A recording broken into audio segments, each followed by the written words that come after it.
Harkifuun akkam jirtu kabajamtoota hordoftoota keenya wiirtuu miidiyaarraa oduuwwan gaggabaaboo guyyaa kanaa qabannee isiniif dhiyaanneerra oduu waliin ansittiin ajjiiti nu faana tura.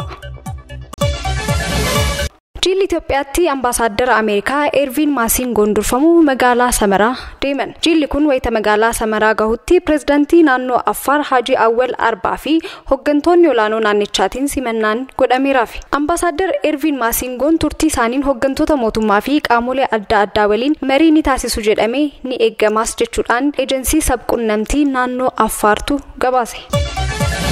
Bahreenitti ambaasaadar Itoophiyaa ambaasaadar Shifarraa'u Gannatii dhimma lammiilee irratti gargaarsa ministeera dhimmoota bulchiinsaa fi qoonsilaa Bahreen ambaasaadar Dr. Muhammad Ali waliin mari'atan. Marii isaaniitiinis lammiileen karaa seeraan alaan eeyyama jireenyaa hin qabne eeyyama jireenyaa argachuun haala hojii isaanii hojjetan akka mijeeffamu irratti ni mari'atus jedhameera. Hariiroo biyyoota lameenii cimsuuf gama hundaan akka hojjetamus himameera.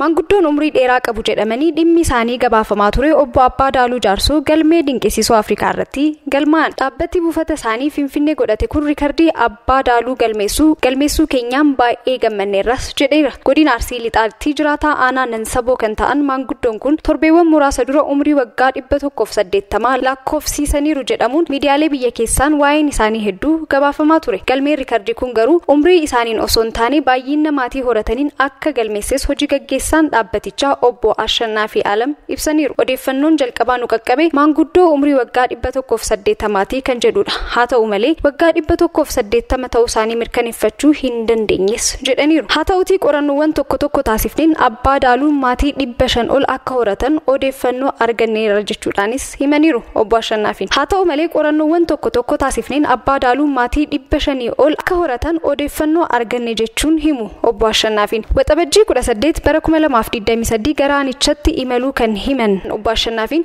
gareen galmee dinqisiisoo Afrikaa garaanichatti imalees maatii maanguddoon kun horataniiru jedhamee qabatamaadhaan arguun mirkaneeffachuu isaanis himaniiru. Maatiin obbo Abbaa Daaluu Jaarsoo horatan 500tti siqan qaamaan arguu kan dubbatan obbo Ashannaafiin kanas jiraan kan nuuf mirkaneesse waajjira aadaa fi turizimii aanichaa waliin ta'uun lakkoofneerras jedhaniiru. Kan hafanis immoo waan jiraachuu isaanii mirkaneessuu qabannee deebineerra jechuudhaanis ibsaniiru obbo Ashannaafiin jechuudhaan BBC Afaan Oromootu gabaase.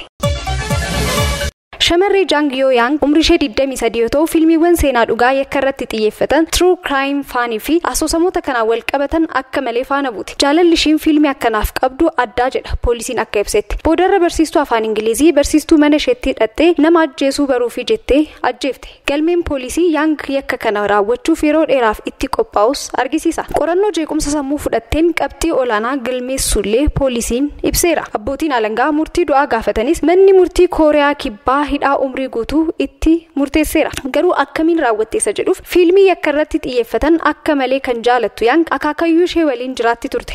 Akka abbootiin alangaa jedhanitti shamarreen hojii hojjettee ittiin jiraattu hin qabne kun ji'a hedduuf nama ajjeeftu barbaadaa turte. Bakki nama ajjeesuuf barbaadaa turte immoo aappii onlaayinii nama qo'achiisanidha.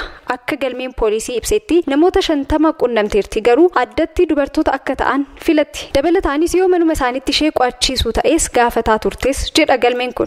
Osoo barbaaddu baatii caamsaa keessa dubartii tokko walitti dhuftee ajjeesuu ishees gabaasni ni mul'isa jechuudhaan BBCtu gabaase.